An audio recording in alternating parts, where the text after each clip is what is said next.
Emma had always been a dreamer, working as a waitress at La Tiello, an upscale restaurant known for its celebrity clientele.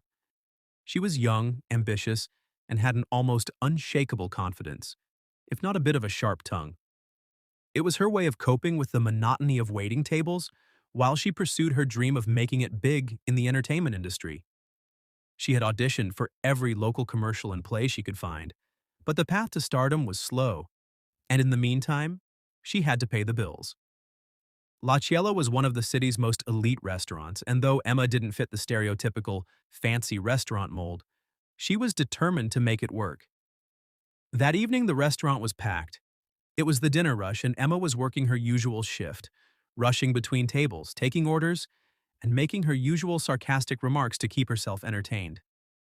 She didn't think much of the table by the window when she was assigned to serve it.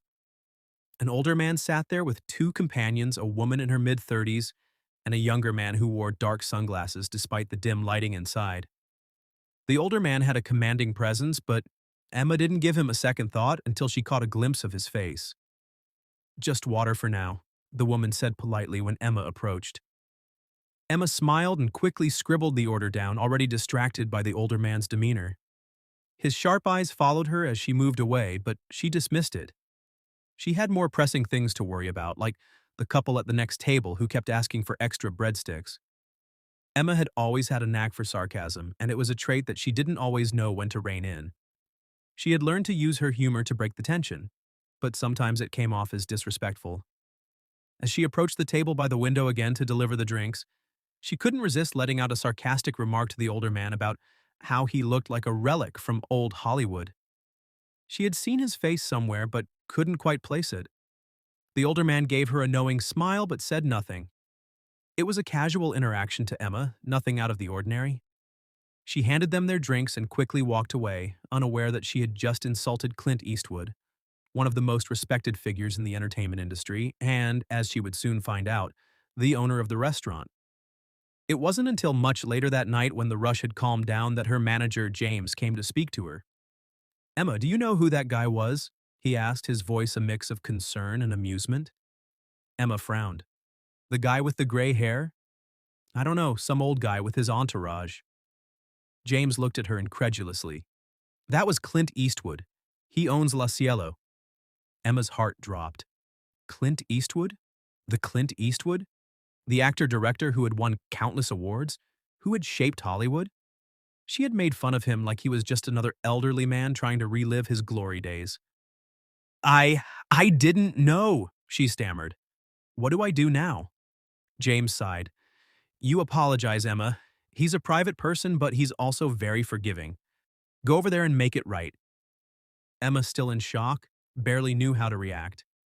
What do you even say to Clint Eastwood after making fun of him like that? The thought of walking over to him was enough to make her stomach turn. But she knew James was right. She had to face the music. Later that night, she tried to muster the courage to go to Clint's table. As she approached, she couldn't help but feel the weight of her mistake. He looked up at her, his eyes as sharp as ever, but he said nothing. She opened her mouth to apologize, but the words felt trapped in her throat. I I didn't know who you were," she finally blurted out. "I didn't mean to be rude. I'm really sorry for what I said." Clint took a long pause, studying her. "It's all right," he said quietly. "I'm not angry, but you should be careful with your words next time. They have power." Emma blinked, trying to process what he had just said. I, I'll remember that," she managed to reply, feeling the heat rise in her cheeks. She turned and walked away, her mind racing. The next day, Emma came in for another shift. She wasn't sure what to expect, but when Clint walked through the door, her heart sank. He sat at the same table by the window, and once again he asked for her specifically. Emma's palms grew clammy, but she took a deep breath and walked over to his table. "Mr. Eastwood," she said carefully, "I just wanted to thank you for your kindness yesterday. I really appreciate your advice. I've thought a lot about what you said." Clint nodded, acknowledging her, but didn't speak right away. The younger man with him made a small remark about the weather, and the woman smiled at Emma. But Clint was quiet, watching her carefully. Finally, he spoke again. "You're young," he said slowly. "You've got fire. but fire without control burns everything down. If you want to make it, you have to learn how to focus that energy. People will respect you for your talent, not your attitude. Emma swallowed hard, her nerves still on edge, but his words hit home. It wasn't just about the restaurant or the customers, it was about how she approached life. She had always been bold, but maybe she had been too reckless with her words. Clint Eastwood's advice, delivered with that quiet authority, was a lesson she couldn't ignore.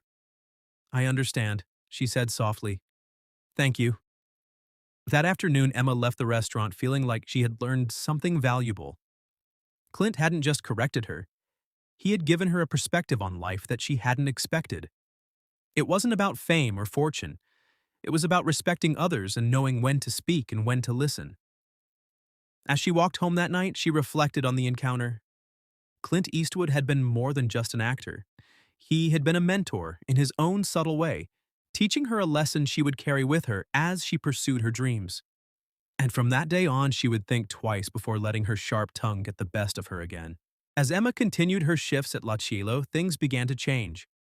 She kept Clint's words in mind, focusing more on her work and being mindful of how she interacted with the customers. Slowly, she earned the respect of her peers and the admiration of her managers.